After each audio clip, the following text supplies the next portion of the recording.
working with Voolagin and learned he was speedrunning Bastion at AGDQ. And that it was a thing in the first place. But first time donating, gotta say, he looks fabulous in those cat ears.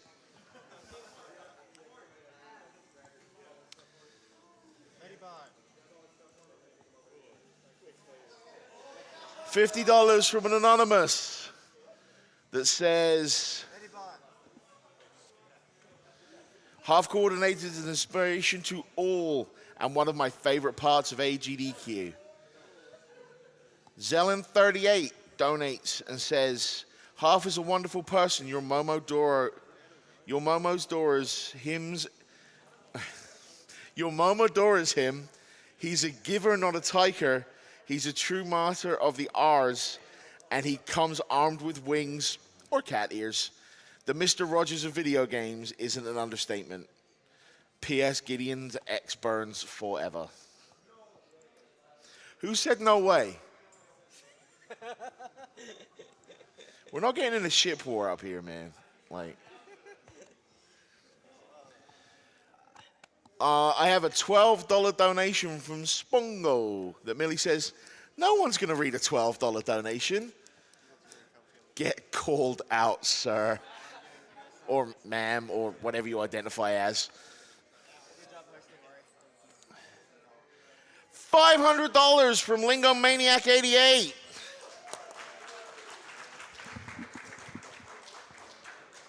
The speedrunning community is one of the best, most welcoming communities I've ever seen, and I'm glad to be a part of it. Put this towards Ventus' story for Birth by Sleep because his desire to discover true friendship especially hit home for me. And it describes how I felt before I started attending GDQs and learning what speedrunning was all about. Thank you for your donation. Now, I want to make a few updates here. Right now, Super Monkey Ball is sitting at $30,874.71 out of $40,000, which means we've got much work to do for me to get out of here with my kneecaps because Taskbot's right there. Kingdom Hearts Birth by Sleep coming up. Aquaquitical is still in the lead by about $1,000. And then Super Mario Galaxy, Luigi is crushing Mario right now. Luigi with $2,747 to Mario's $244. Will someone not think of the plumbers? All right, I've got $100 from Pins, who says, half coordinated is one of my favorite speedrunners. I always stay up to watch you go to a GDQ event. Also, Lynx winners, those cat ears look great on you. Runner's choice. $150 from 01, who says, hey, GDQ. You guys not going to say hey back? Let's try that again. Hey, GDQ. There we go. This is my first marathon where I finally have a job, so I'm very happy to finally be able to make a sizable donation. Half, you're an inspiration to me, as I'm both a games developer in my spare time and sometimes a speedrunner. Good luck. I also just want to make a quick mention. There are a lot of donations coming in mentioning my situation. I'm not reading those out. I am seeing them. Thank you all for your donations.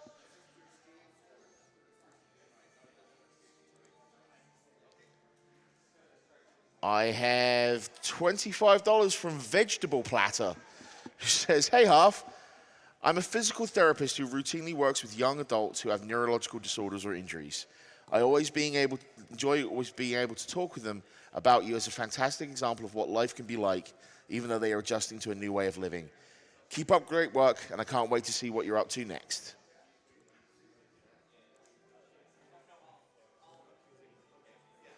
Luna251 says, my husband and I have donated every year for the past few years.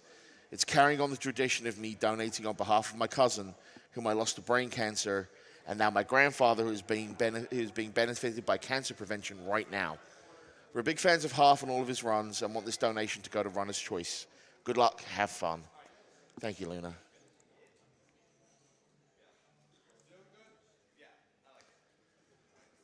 I have $10 from Duxel. I probably murdered that name. Hey, Half, been watching your streams for a few months now, and I've enjoyed it immensely. Thanks for being awesome.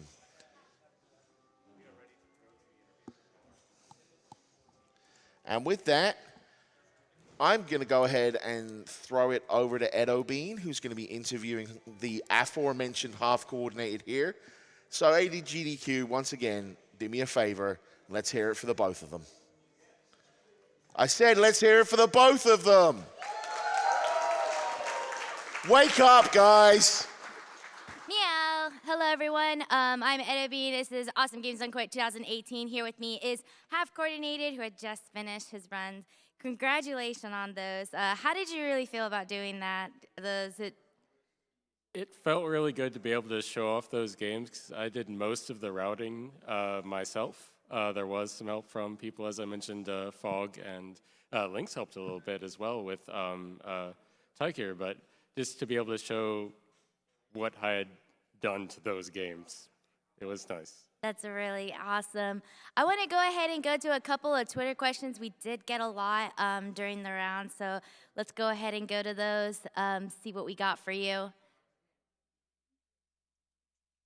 So the first question we have from the Cyberquake, it says, how do you go about beginning to learn to run games with one hand?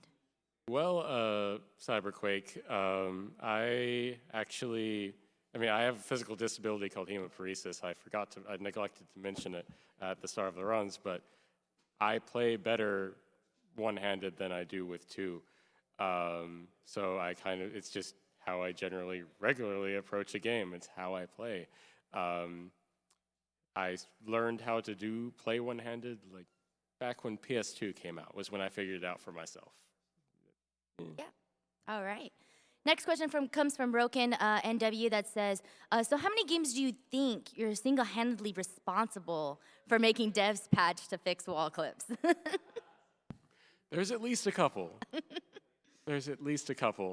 I'm hoping that, I know the developer for Armed with Wings is okay with it. So I think those are safe.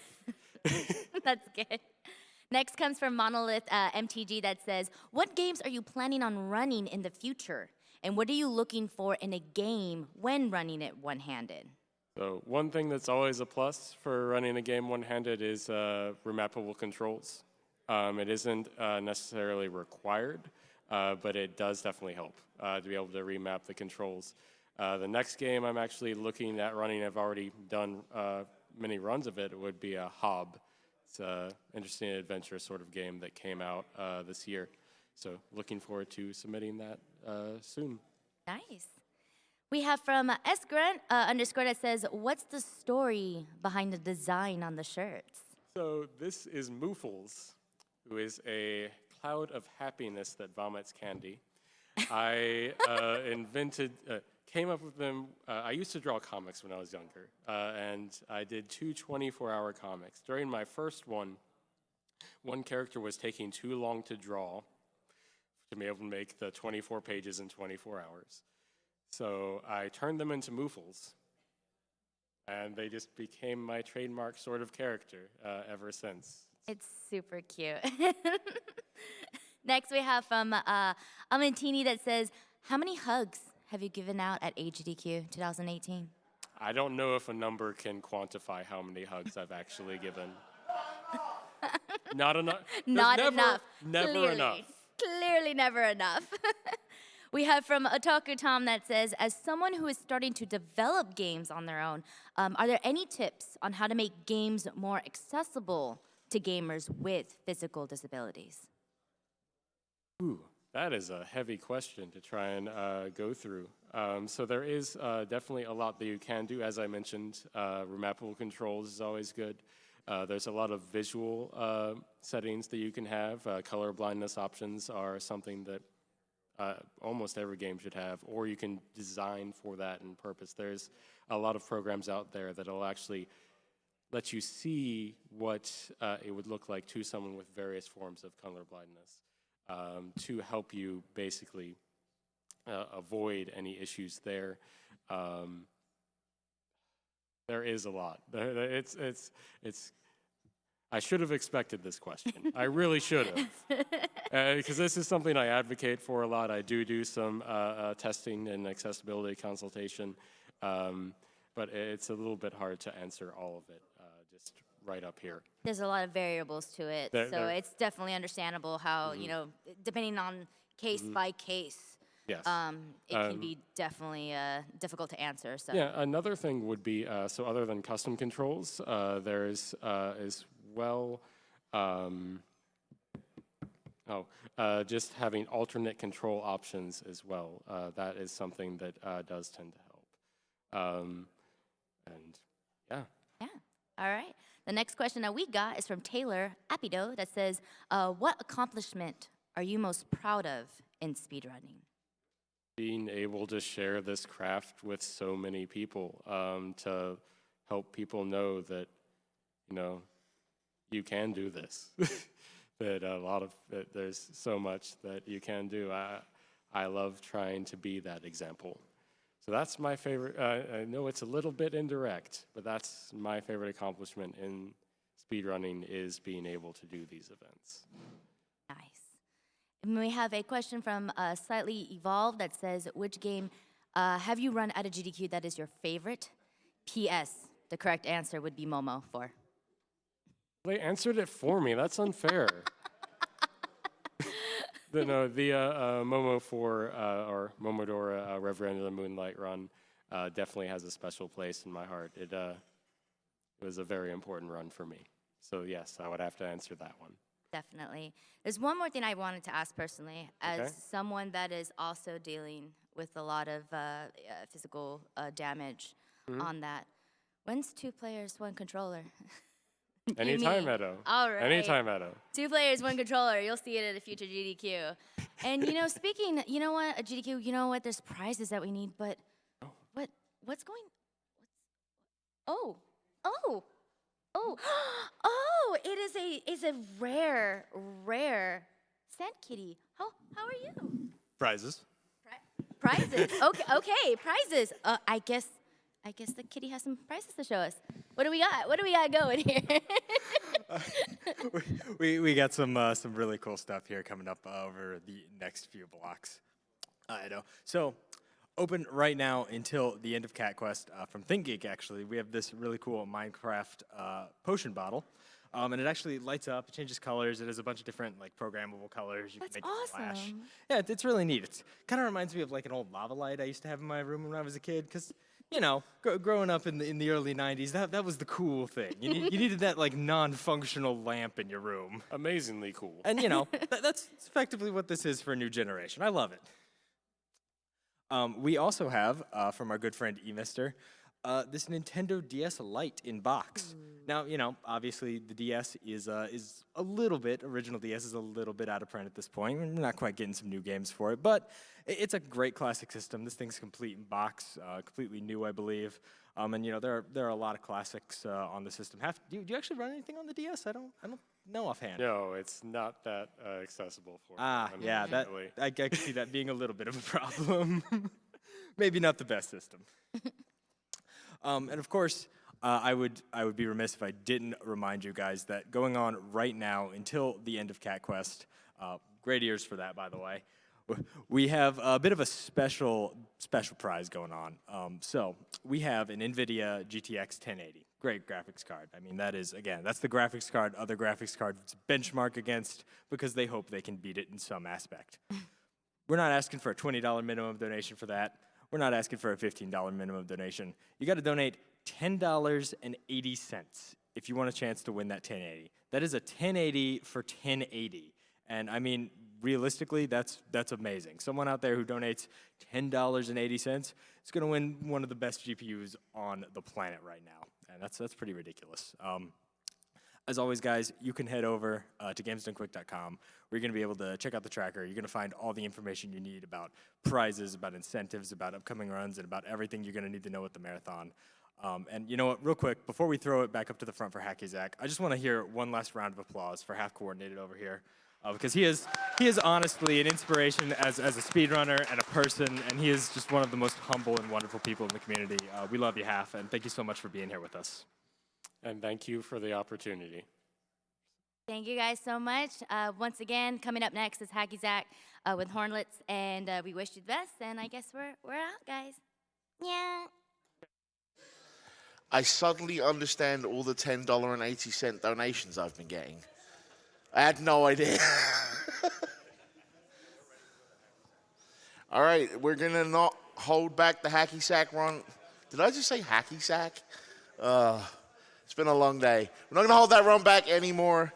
Let's hear it for Hornlitz, everybody! We good? I'm on? Yeah. All right. Well, hello, everybody. My name is Hornlitz, and this is HackyZack. With me on couch. Jack Black? I mean, This is I'm Jack wed. I'm wed. You didn't tell me you were Jack Black. And we can't forget Elf over there. Don't forget the Elf. Okay. So yeah, now right before we actually start the game or start the run, I just want to kind of explain what this game is. It's an indie platformer that was released by Zach Bell and Ali Hiddy, I think I pronounced that right, with Spaceboy Games. And the point of the game is basically, I've got this little ball right here. The goal is to get it to this goal line, or at least that's what it is for this mode. Up here you've got some stickers. I won't be bothering with those in this run. So yeah, now with that, I'm going to get ready on starting the game. So the game will start right when I hit the first level. So if you're ready on time, 3, 2, 1, go.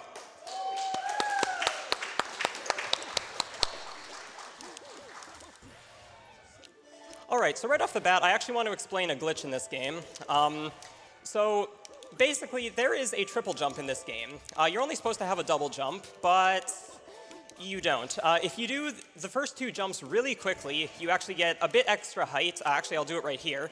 You get a bit extra height, and then you can do a 3rd jump, which gets you a little bit further up, which changes a few strats in a few levels. This level is another one of them. So right there, I just did it. It's a little hard to notice, but it's a pretty cool trick, actually, that as I mentioned, it changes a few levels, and it's not that hard to perform. I'll do it again here. So yeah, it's a pretty cool trick. But anyways, so I'll explain how the worlds work in this game. There are 6 worlds. The first 5 worlds have 10 levels, and the last one only has 5 levels, which makes 55 levels for the entire game. Now, actually, right here, I want to go for a trick that I don't normally go for.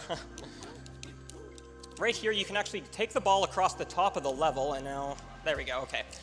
So by doing that, you can skip the level. If you do it right, it saves 1 second. It definitely didn't save time there, but that's okay. I got it, so that's good. And yeah, now right here, we can get into different balls. There are a few different balls in the game. That one right there was the beach ball, or the bouncy ball. Actually, not the bouncy ball, it's the beach ball. And it basically just has a little bit less gravity than the rest of the balls. It bounces a little bit better, and it's pretty much the same. It's just a little bit bigger. Right here we have some switches. You have to hit a switch, and then it'll like open up a platform or a wall for a limited amount of time. So right here we have them again. This sticker, by the way, is like the hardest sticker in the game. I'm not even joking. Like, it doesn't look like it would be that bad to get, but it is. It's pretty terrible. But anyways, now right here I've got another cool strat I can use just by kicking the ball up that way. Right here we've got a bit of a timing-based level. It's really easy to get over here in time, though. Right here I actually have a 1-frame shot to get this. There's an easier way of doing it, but I don't remember what it is, so I just go for the hard 1-frame trick. But anyways, right there, that was an easy level. All right. This level's got a fun little strat here. You can just, hit it up there. Also, one thing that I just want to bring up, the soundtrack to this game is very good. I really like this soundtrack. Shoutouts to, I believe it was Vince Rubinetti who made it. It's a very good soundtrack. This is also a pretty hard level.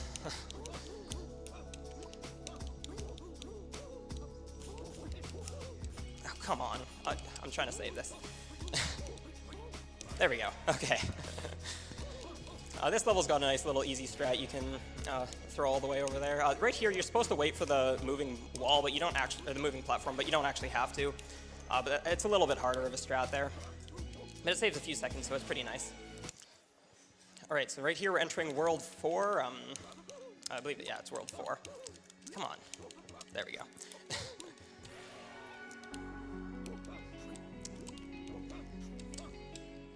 You can go ahead on some donations right now if you need. Oh yeah. I'm getting a ton of the $10.80 donations because people really want that graphics card, and I kind of want one too. Can I have it? No, I'm just kidding. I have $10.80 from Mouse. We've got to try and get that 1080. $100 from the other gym saying, Tazbot, can you hear me? Quite like that one. There's a Tarbox saying, long time watcher, first time donator. Thanks for the great work to everyone. Love GDQs. We appreciate that. And just getting one last quick one out of the way. I have $15 from Matthias Fredrickson. Says, I just joined and heard everybody talking about hugs. Hugs are the best. I hope I can join SGDQ so I can hug both Bob and Half Coordinated. Big virtual hugs to you two and all the amazing people that work so hard to make this event possible. Love to you all. I can decide where this money is going if I say something nice about Half Coordinated in his most British accent. Wow. He's a very talented wizard. Went a bit Severus Snape there. How's that? All right, so while the donations were going, there were a few new game mechanics. Right here we've got some teleports. And we've also had 2 new ball types, actually. We had the, first was the slow ball, which basically just, it's slowed down. It's like time is slowed down, just for the ball, though. And right here we've got the bouncy ball, which is really bouncy, like it's really bouncy. And now right here we also have, I'm not really sure what to call this one, but basically you hit the black ball and the orange, or the yellow ball also moves. Oops, what was that? So it's a pretty cool game mechanic right there. Why is that not going high enough? That's weird. Okay, there we go. Oh, and I even got the trick shot, nice. So yeah, these levels are, they get pretty hard around this point. This is World 5. This is really where I started having trouble in my casual playthrough. Okay. But yeah, this world especially is where it gets pretty difficult. Okay, that was weird.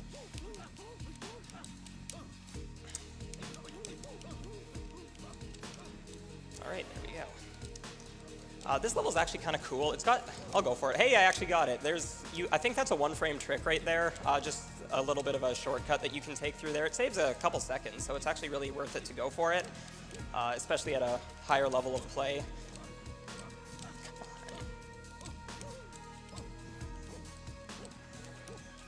There we go.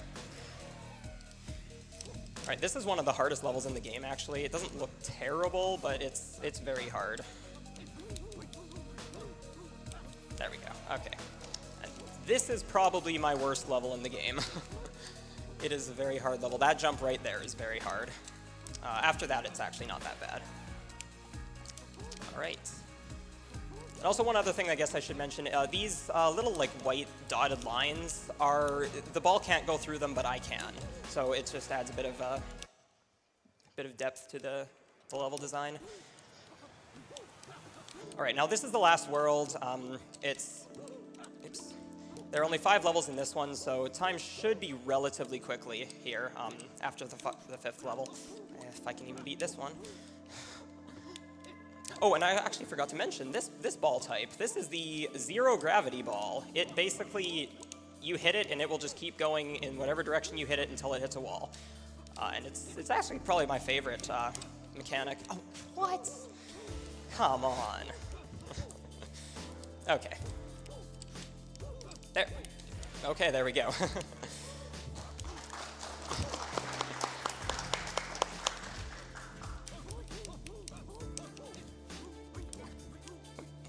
Okay.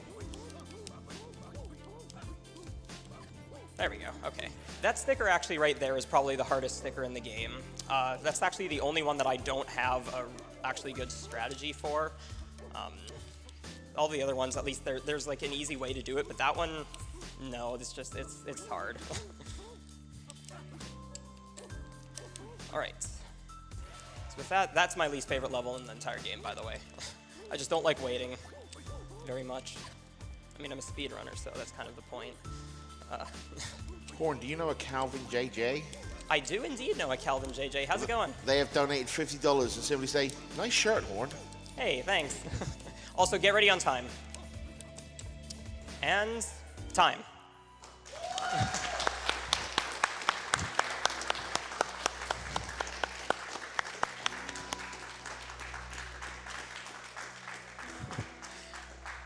Also, thank you, Calvin JJ. Shout outs to the entire gunmetal community. Also, I wanted to give a thanks to Kevin Regami, who donated actually back when I was supposed to do this run, and wished me luck. Thank you very much, and I'm looking forward to race Celeste with you as well.